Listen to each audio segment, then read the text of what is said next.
நமக்கு உடம்பை படைத்து ஒவ்வொரு உறுப்புகளையும் நல்லபடியாக வைத்திருக்கின்றான். இன்ஷா அல்லாஹ் அதற்கு நன்றி செலுத்துவதற்காக நம்முடைய எல்லா நேரங்களிலும் அல்லாஹ்வை நினைவிலேயே வைத்திருக்க வேண்டும். அதற்காக வேண்டி எந்த வேலைகள் செய்ய ஆரம்பித்தாலும் பிஸ்மில்லாஹிர் ரஹ்மானிர் ரஹீம் என்று கூறி செய்ய வேண்டும். இதனால் அல்லாஹ் மிகவும் மகிழ்ச்சி அடைகின்றான்.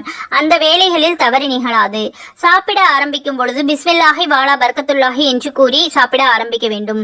பிஸ்மில்லாஹ் கூற மறந்து விட்டால் ஷைத்தான் நம்மை மறக்கடித்து விடுவான். அந்த சமயங்களில் பிஸ்மில்லாஹி அவ்வளவு ஆகிரஹு என்று கூறிக்கொள்ள வேண்டும். எதையாவது செய்ய நாடினால், ஏதாவது வேலை செய்ய ஆரம்பிக்கும் பொழுது அல்லது பிறகு செய்கிறேன் என்று நினைக்கும் பொழுதும் அந்த வேலை செய்வதற்கு முன்னால் இன்ஷா அல்லாஹ் என்று கூறிக்கொள்ள வேண்டும்.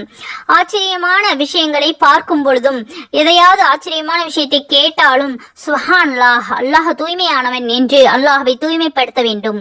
எதையும் பாராட்டும் பொழுது மாஷா அல்லாஹ், எல்லாம் அல்லாஹ்வுடைய விதிப்படியே நடக்கிறது என்று கூறி அல்லாஹ்வை புகழ வேண்டும். பிறருக்கு நன்றி செலுத்தினால் தேங்க்ஸ் என்ற வார்த்தைகளை விட்டுவிட்டு ஜஸாக்கல்லாஹு ஹைரா என்ற நல்ல வார்த்தைகளை கூற வேண்டும். அல்லாஹ் உங்களுக்கு நற்கூலியை அளிப்பானாக என்ற துஆவை ஓதிக்கொள்ள வேண்டும். எப்பொழுதாவது தும்மல் ஏற்பட்டுவிட்டால் அல்ஹம்துலில்லாஹ் என்று உடனே கூறிக்கொள்ள வேண்டும். புகழ் அனைத்தும் அல்லாஹ்விற்கே என்று கூற வேண்டும். தும்மியவர் அல்ஹம்துலில்லாஹ், யாராவது தும்மி நாம் கேட்டால் அவர்களுக்கு நாம் யர்ஹமுகல்லாஹ், அல்லாஹ் உமக்கு அருள் புரிவானாக, அவன் மீது இரக்கம் காட்டுவானாக என்று துஆ செய்து கொள்ள வேண்டும்.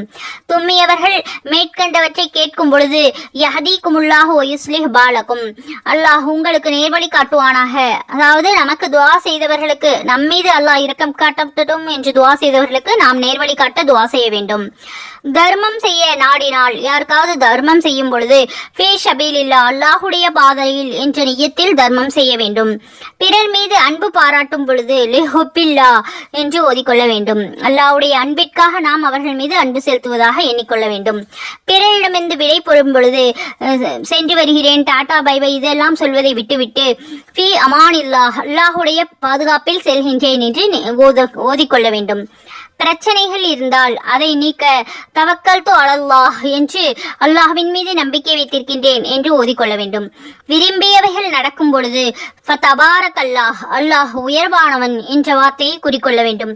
விரும்பாதவைகள் நடக்கும் பொழுது நஊது பில்லாஹி மின்ஹா, அல்லாஹ் இதை விட்டு நம்மை பாதுகாப்பானாக என்று துஆ செய்து கொள்ள வேண்டும். பாதுகாப்பு தேடிக்கொள்ள வேண்டும்.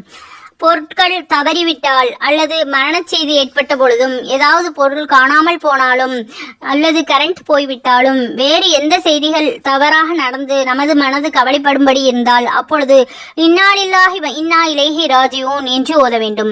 அல்லாஹ்விடமிருந்தே நாம் வந்தோம், மேலும் அவனிடம் திரும்ப